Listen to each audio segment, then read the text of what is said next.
Welcome to the Academy of General Dentistry Podcast Series featuring Dr. George Schmidt. Each episode features experts in the field of dentistry who share insights and inspiration to help you succeed. Let's get started.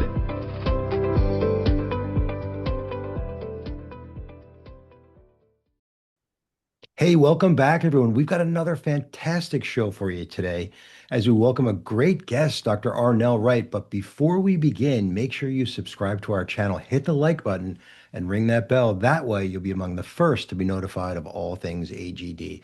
So, ArNelle, how are you today?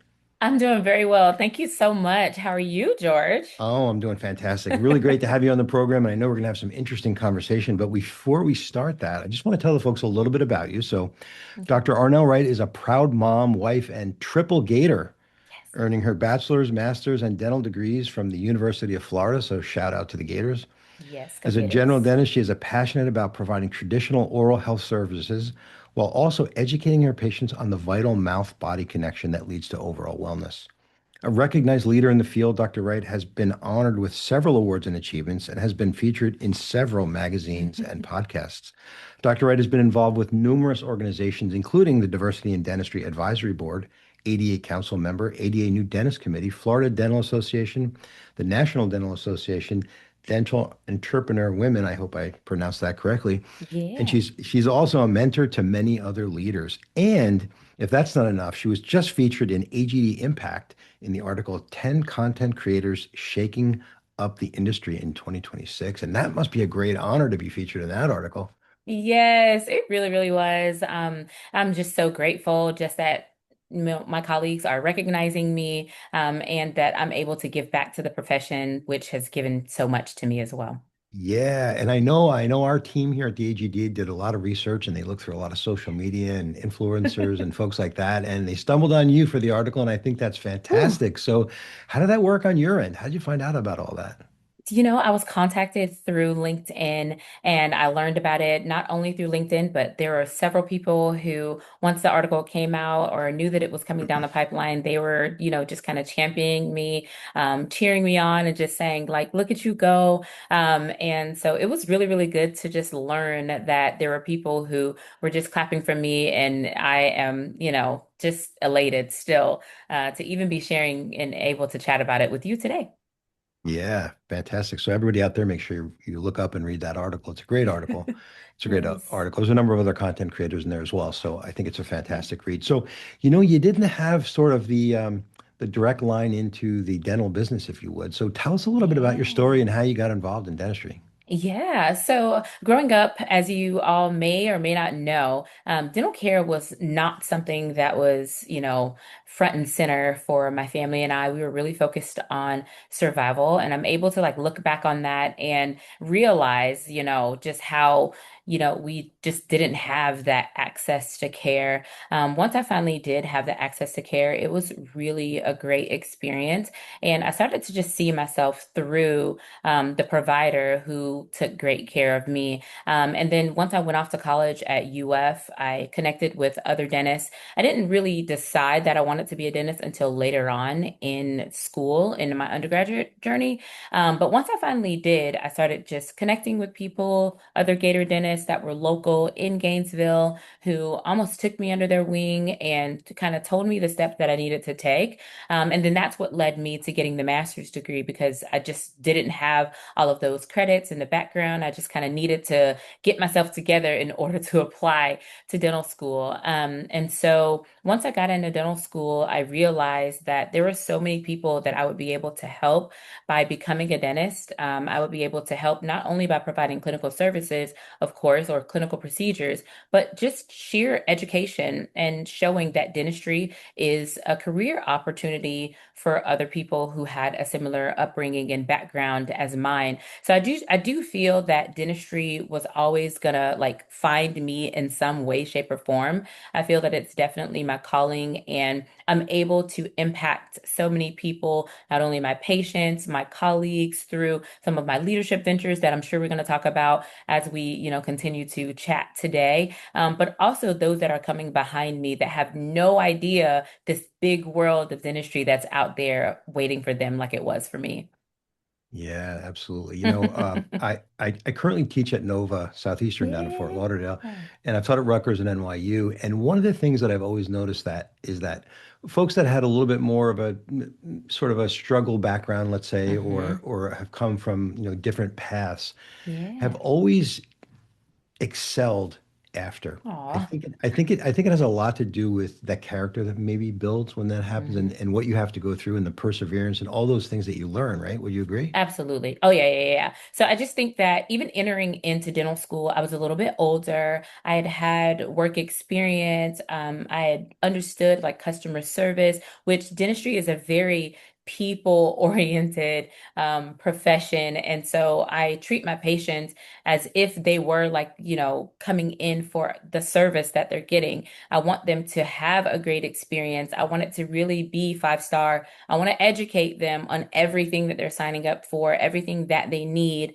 So I really do treat it like the exchange that it is and not just, run of the mill coming in, getting just a filling or getting just an extraction, but really understanding like that disease process, understanding like how can we avoid this situation in future visits, just that education piece. And just to go back to your original question, I would absolutely say that my upbringing, my background, and some of the, just the non-traditional efforts that I had to go through in order to become a dentist, it really did make me for right now. I feel like I'm just learning that I'm excelling, or I'm just like accepting that I'm excelling in dentistry, just because, I was always taught growing up that, just be humble, keep your head down, do your thing, just be good to people, do a great job, show up. And I'm learning now, 9 years into practice, that this is exactly what makes the difference. And this is exactly what keeps your patients coming in to seeing you, wanting to return, telling their friends, their family, their colleagues. And so, yeah, I'm really, really pumped about all that the future holds. I think I'm just getting started. We'll go into it a little bit more. I won't jump ahead. Yeah, yeah. So, it's such a great point to bring up because Okay. yeah, because that level of maturity and that experience that you get and perseverance is what I talked about that a few minutes ago, but Yeah, that sort of that mindset not only applies, I think, when you're trying to get into dental school, but you really can apply that throughout your entire career. And I'm absolutely. glad you brought that up because that's really good advice for some of the younger dentists that we have out there, to keep Yeah. going, to don't give up, to just, Yeah. follow your dream and do all those kind of things, right? Yeah, absolutely. I know for me, like I think about all of the setbacks that I had and not getting into dental school, having to reapply, having to take the DAT. And I know a lot of students, like when they reach out to me online, a lot of people they connect with me online now. When they reach out, they are so discouraged just because they didn't get it on their first try. But for me, I'm like, listen, if I had given up after my first try, like there wouldn't be a Dr. Wright, there wouldn't be the Daily Dentist, I wouldn't be involved in all of these things. And although it was hurtful, I realized that it was for a purpose. I needed to mature, I needed to grow a bit more, I needed to understand like what I was getting myself into because dentistry is it's a big profession. There's a lot. That you have to achieve, a lot of responsibility that you have to take. There are lots of things that you have to know and learn and commit to memory. And so, in hindsight, I'm so thankful for that path because now I know and, I can forge ahead and say, hey, like if I went through it, if I did it, I overcame those barriers, you definitely can. Because based on my background, like I definitely wouldn't have thought of myself as becoming a dentist. And so, now that I am, I'm looking at it like, this is definitely the career for me. Oh, you have every perfect quality for a mentor. So we'll talk about that in a little bit. We'll Thank circle back and you. talk about that. Okay. You're checking all the boxes. But so I want to talk, and we've had other guests on the show and on the Mhm. program and other female guests, and I always like to ask, there's special challenges, in my opinion, being a female in this business, not only going Oh, through yeah. school, but trying to run a practice and you have kids and family and all that kind of stuff. Things Yes. that people like me, we Mhm. sort of contribute, but it's not really the same thing. And how do you Mhm. do all that? I mean, how do you do it? I lean on my people. So, leaning on my husband, like I always take the opportunity to give him the biggest shout out because He's an amazing partner. He's an amazing father. He is an amazing supporter and encourager. He just sees all of my struggles, my hangups, my wanting to give up, in the wee hours of the night. And he just encourages me to kind of keep going because he knows how important some of the things and the goals that I hope to achieve throughout my lifetime and throughout my career. He knows how important those things are for me. So I have no hesitation when it comes down to asking for help from my family. So we do a lot of calendaring. We're always talking throughout the day, and we have three boys. Two of our boys are very, very active in sports. And as they've gotten older, now like my schedule with leadership and things like that, with practice, not so much with practice slowing down, but with, being all in the practice all times of day and night. Those things we shift off and we just, take turns with making sure he understands like my schedule and I understand when he has to do something with the boys. We really just like partner with each other through lots of communication all throughout the day. Sometimes he's giving me my marching orders for when I'm off of work and I'm like, okay, I'll be there. I'll do this time, or I'm gonna cook on these days.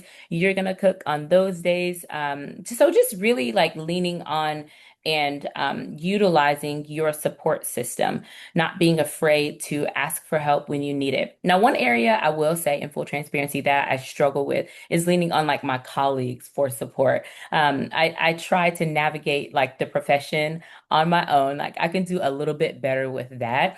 And I say that to show and to share with any of our listeners or our viewers who are going to see this episode to say, before you get in too deep with your career, like build those relationships with people who've done it or those individuals who are currently doing what you aspire to do so that you can call them up and you can say, hey, I'm facing this struggle. Because a lot of times I'm realizing, even as a newer practice owner, I'm realizing there's so many things that are happening throughout our workday from the clinical side and the operation side. And a lot of these things we've never experienced, especially as newer early career dentists. And we just don't have the framework. But for someone who's a little more seasoned, who's been in the game a little bit longer, they've been practicing longer, maybe they've been an owner longer, or whatever their practice modality is, they may have some answers for you. So having those relationships and those contacts is going to expedite some of the process and help you bypass some of the failures. So as it relates to like my personal life and my family balancing and all, I don't necessarily believe in balance. I just believe in making sure that whatever ball that's in the air that I need to have up there, I'm not dropping that ball. And if I do drop the ball, just apologizing for it, owning it, and then just giving myself grace to move forward onto the next thing. Yeah, that's fantastic. That's great advice.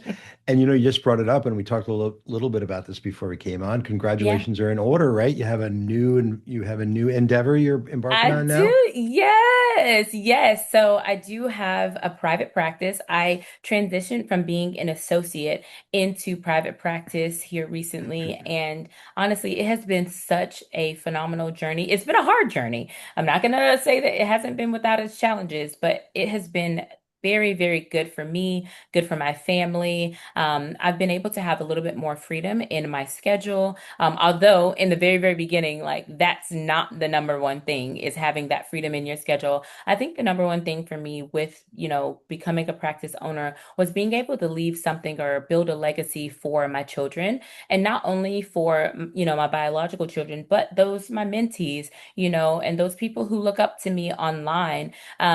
There's so many people who I think secretly want to own a practice, but we know like in this climate with student loan debt being at an all-time high, with the workforce being the way that it is, and just all of these different practice modalities being available to us, a lot of students that are graduating, they just have no idea what path to take. And so I think this opportunity that I have had to become a practice owner is not only for me to just be off and be solo, be a solo practitioner out on my own, doing my own thing, but I really feel like the journey is necessary for me to experience for one, to master for two, but then also to share for three. I think I would be doing those behind me a huge disservice if I didn't share what this climb looks like. And so one of my main focuses have been from the moment I signed the paperwork, which I feel a little nervous about it, to be honest with you all. I get a little nervous about building in public because,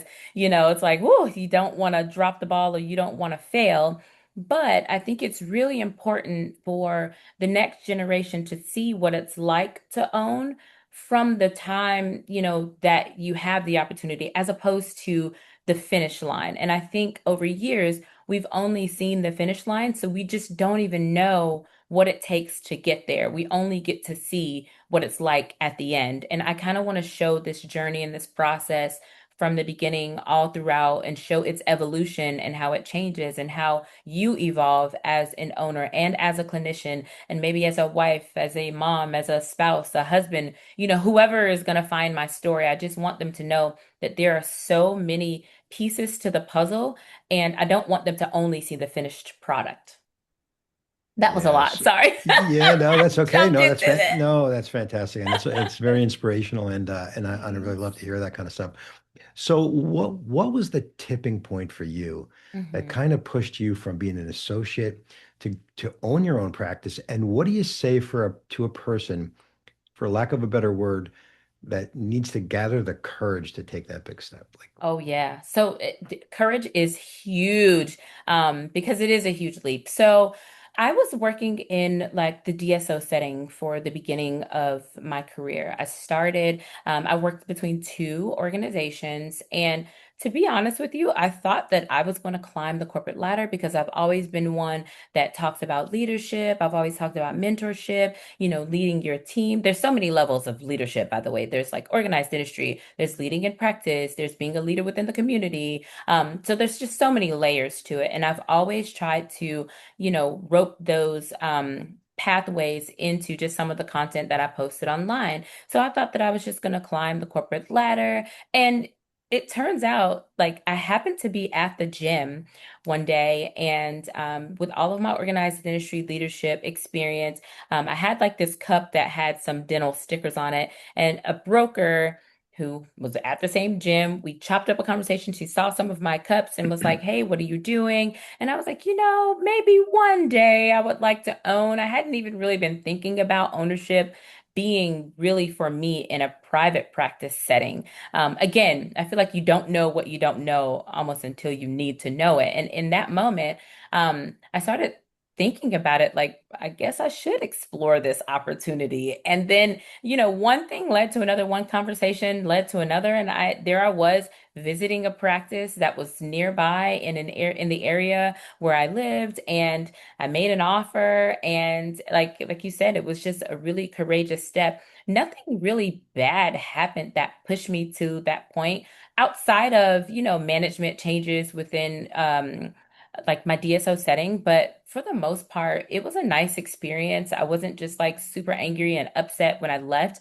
I just wanted to make sure that once I learned of this opportunity, I said, oh, I have an opportunity to have something that is really my baby, that now I get to put into practice all of these concepts that I had been talking about in theory. And it's really important to me to like be true to like who I am or whoever I am online. I just want to show up as that person in real life. And so I was like, all this time since being out of dental school, I've talked about mentorship, leadership, and on the one hand, I've had the opportunity to really be a leader and to be a mentor through the practice settings that I was in.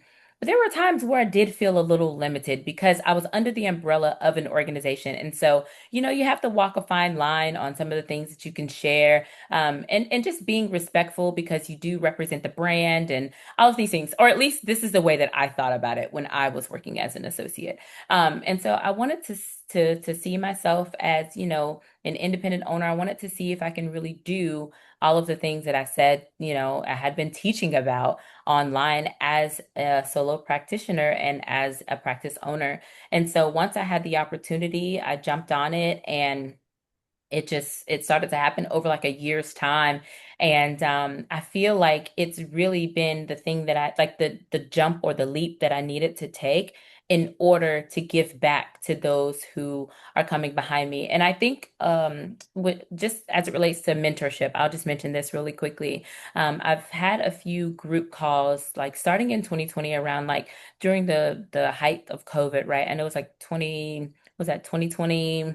Yeah, like March Hmm. of 2020, I started having Yeah. these group calls with a few pre-dental students. And I would always say on the group call, I think I was just like manifesting it way before I even knew that it would really happen. But I would tell them, I'll be like, you guys need to get into dental school because someday I'm going to own a practice and I'm going to need some associates. I'm going to need people to teach some of these methods and these theories too. And truth be told, a few of those women are like now in dental school. Some of them are graduating, and now they're like, that's right. You have your own practice. So we've like connected over the fact that we had these conversations way back during 2020 and COVID. And now I'm actually, in practice for real, So it's really good like that this full circle moment has happened and I'm able to reflect on it and to like actually use it as like a teaching opportunity for others.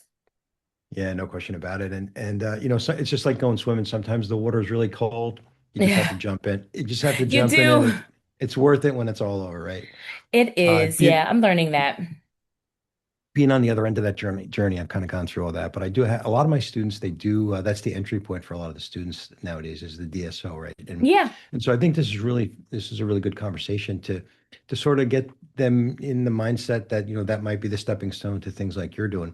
Or no, Yeah. we have to take a quick break for a word from our sponsor. But when we come Okay. back, I want to talk a little bit more about mentorship. Let's do it. This AGD podcast series is sponsored by DHP, one of the largest family owned full service dental dealers in the United States. DHP provides dental and medical supplies, equipment repair and maintenance, technology, and equipment sales. AGD members receive exclusive discounts and promotional offers when you buy from DHP. We are especially grateful for DHP's continued support of AGD. Their partnership helps make this podcast and these vital conversations possible. Discover why like-minded general dentists work with DHP by visiting their website at dhpsupply.com. Welcome back, everyone. We're here with our guest, Dr. ArNelle Wright, and we're having a great conversation. Yeah, she's a fantastic guest, very inspirational. And Oh, thank you, George. we talked a little bit about mentorship before, but tell me a little bit about what mentorship has actually meant to you. Let's start with that. Had it not been for people seeing something in me, I think a great mentor is someone who sees something in you, someone that, like I said a little bit earlier, who is either doing what you aspire to do or they've done what you aspire to do. And so I've had a few people who have just reached out and they've said, "Hey, I see this in you." And these, of course, were the days before social media, or at least social media wasn't then what it currently is now, where people, you can just have a mentor like across the country. I've met some of my mentees through Instagram and they've reached out to me. We've built a relationship. We've kept in touch through social media platforms. But just having someone recognize that you have it, whatever that it may be, like maybe you have the communication skills, maybe you have the leadership skills, maybe you have the clinical skills. There's just someone who has connected with you, or they've identified something that maybe you know not of, like you don't even know that this is a quality that you have, and they've been able to help you cultivate or even think differently. So for me, the mentors that have been along my journey, and I don't think that mentorship is ever really over. I think that the relationship evolves, with time as you age, as you evolve, as you get better, as you learn new things, and as your perspective broadens. So mentorship, it's been like a non-negotiable for me. And it still is because as we talked about earlier, with me now being a practice owner, like my career has shifted. So now I need people with that experience to walk that journey with me. And as they walk that journey with me, I can walk a different journey with others who are now, entering into to the profession as an early career dentist because I've been there, done that. Yeah, so mentorship is valuable. Yeah, so mentorship, I've been a mentor and a mentee, and I've always felt it was a Yes, great learning opportunity on both sides, right? agreed. As a mentor, you can provide such great leadership and mentoring to a younger dentist. Doesn't have to be a younger dentist, it could be one of your colleagues, right? But Yeah. but I've also always learned things from the mentees Mm-hmm. Yep. that I've been involved with. Yep. And Should and I always be learning and always teaching, I think. Yeah, and so I know that you're a mentor to other mentors, right? I You mean, you're know, I try to do a little something. I feel like I have just become this person who I think it's just because I'm so open with some of my experiences online. Even though some of those haven't been like the prettiest of times. And I think that's what people are looking for. They're just looking for like authenticity. And I really just try to say, you know what? I don't have it all together. I don't have it all figured out. I don't have all the answers. But what I do know is what I'm currently experiencing. And so I think that has resonated well with people who connect with me online or even in real life. And I just, wish to continue showing up for those people in that way. Yeah, and a lot of folks that a lot of our colleagues, especially younger colleagues, Yeah, when they come out of school, it's scary, right? Let's be honest. There's so very. many things that you don't know, and some of the kids that I've interacted with, they're a little bit more timid, and they don't necessarily have the personality, and they might be Yes, scared to reach out to somebody. But I would say that you'd probably agree with me when we say you've just got to do it, right? You've got to find somebody that can absolutely. help you. Yeah, absolutely. Like, I think nowadays it's a lot easier because you can like send a message Yeah. and, as opposed to having to go up and shake hands. I do believe that in-person like events creates a greater opportunity for things like mentorship, networking, just different leadership opportunities, career journey, just discussing, just finding that camaraderie. But if you are timid, I think having that ability to just shoot someone a message real quick, leave it at that, and go from there, I think that creates like even more opportunities for it to happen too. Yeah, and speaking of events, make sure you guys register for AGD 2026 this June at Caesar's Palace in Las Vegas. We're looking for everybody to show Yay. up to that. It's going to be an amazing meeting. We've got a lot of great speakers, a lot of great hands-on courses, great Hmm. learning opportunities, great mentoring opportunities. We have new dentist lounge and things like that. So make sure you guys come out for that. Yes. So how, you know, so again, kids should not feel sort of bashful about reaching out, right? So someone like you, for Hmm. instance, they could shoot you an email, they could shoot you a text. Oh I'm sure yeah. you're happy to help them. A lot of people message me all the time, and now I tell people all the time, you're never a bother. Sometimes I get so many messages, and it may take me a minute to respond, but usually when I respond, I go like in depth. I'll send a voice note back. I do all kinds of just any way that communicating is easy. I'm always on the go. I'm like, hey, do this, do that, or think about this, think about that. And so, yeah, messaging me online so I can share like my social platform is The Daily Dentist. That's usually where people typically find me on Instagram. And so that's always open and I can share emails and stuff like that a little bit later if you'd like. Yeah, and I know you're involved with leadership, and Yes. by all accounts, you've got every attribute of being a great leader. So, what came Oh, thank first, you. leadership or mentoring, or what came first, the chicken or the egg there? You know, I think it was mentorship for sure. Like going through dental school, connecting with some of my professors who really saw something in me, and they kind of pushed me to like be great and not be so timid. Believe it or not, I had a little timid, I guess, stint when I was getting into dental school, just feeling like, is this really for me? Can I really make this happen? And all of those things. But I would say mentorship definitely came first. And then as I finished dental school, I joined, the organizations, and then there was dentists who would be like, hey, you should come to this event or you should write for this article. Like you're always blogging, you're online, you're sharing content. Maybe you can write something that's focused on dentistry and like next generation. And that was like right up my alley. It was a very like low lift. It was low hanging fruit for me. So it's easy for me to, just share my thoughts and my recommendations based off of the little bit of experience that I had at that time. And so I think that's where like the leadership aspect began.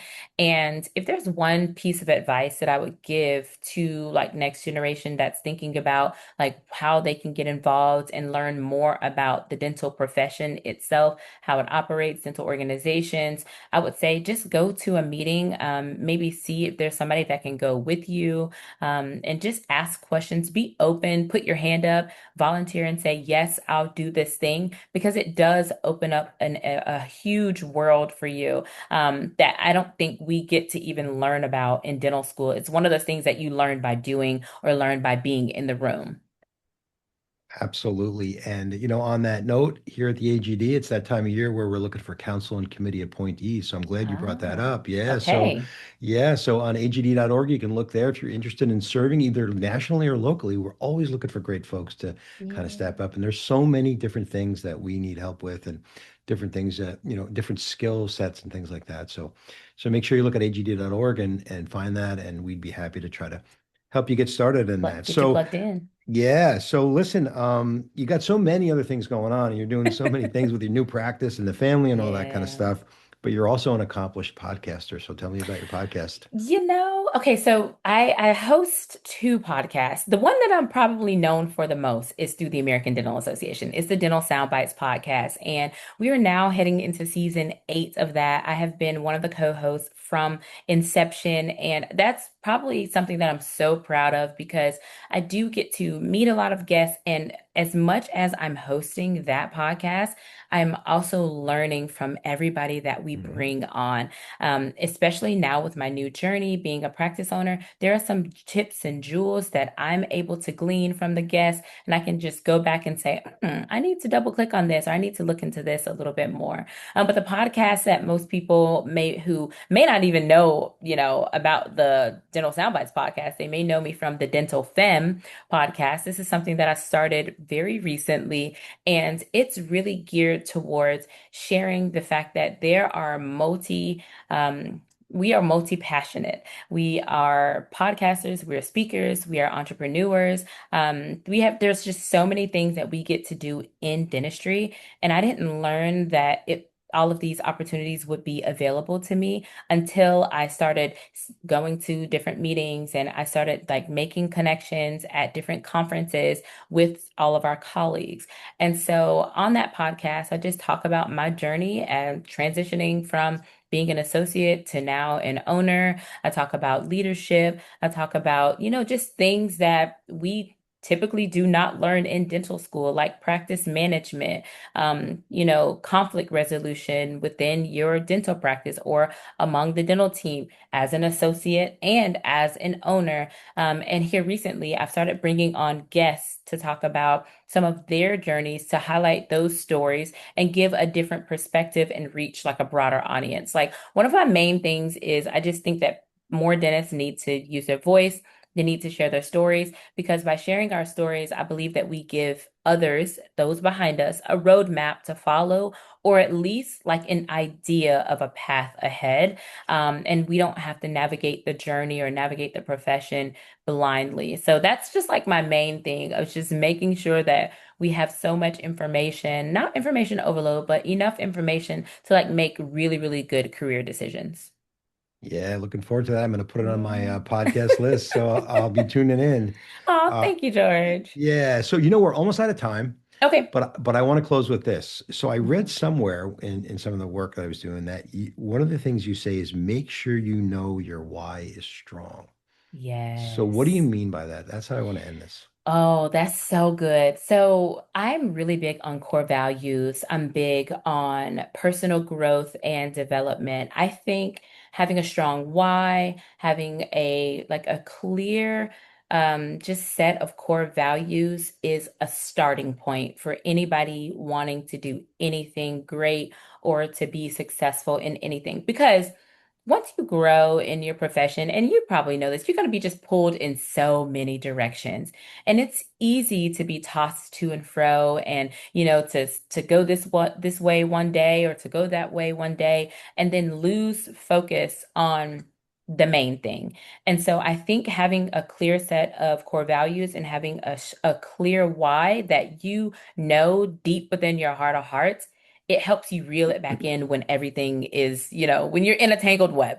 And truth be told, transitioning from being an associate to being an owner is a tangled web that we weave. Okay. Uh, th- no It's question a about that. Yes, it is a tangled web. And I don't say that to scare individuals. I say that to say, but you still have to have that why. Me having that why, it helps me get out of bed every day. It helps me go in with, a little pep in my step. It helps me take a woosah moment because I have the main thing at the front and center.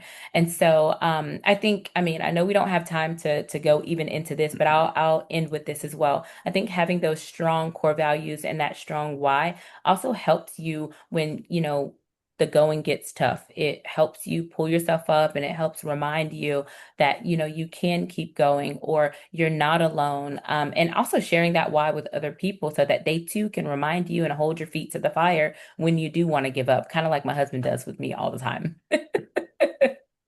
That's more great advice. Listen, Dr. Wright, thank you so much for coming on the program. Yeah, Really enjoyed it. I enjoyed being here. Before we go, can you share your contact information in case somebody has a question or Yes. maybe wants to be a long distance or nearby mentee? Absolutely. So you can easily connect with me on all social platforms where I'm at The Daily Dentist. You can reach out to me via email at thedailydentist@gmail.com. You can also connect with me on LinkedIn where I'm Dr. ArNelle Wright. And I've been doing a lot of writing on LinkedIn. I share through Substack, which is a new platform for people who still like to read little short articles. I love to just share my thoughts that way. And I also share through a platform called Patreon, which is my podcast you can find there. I do many courses, I do many master classes. There's all kinds of things from content that I've shared over the years and even now and beyond that you can connect with me on. Absolutely. So great. Thanks again. Really appreciate having you on. Thank you for having me. Yeah, I'd also like to thank our producer, Kristen Gover. If you like what you heard, please like and subscribe to our channel. You can always find us on the AGD app, Spotify, SoundCloud, Apple Podcasts, and on YouTube at or under at General Dentistry. If you have any questions, concerns, comments, or suggestions, please contact us at news@agd.org. Thanks again, and we'll see you next time. Bye.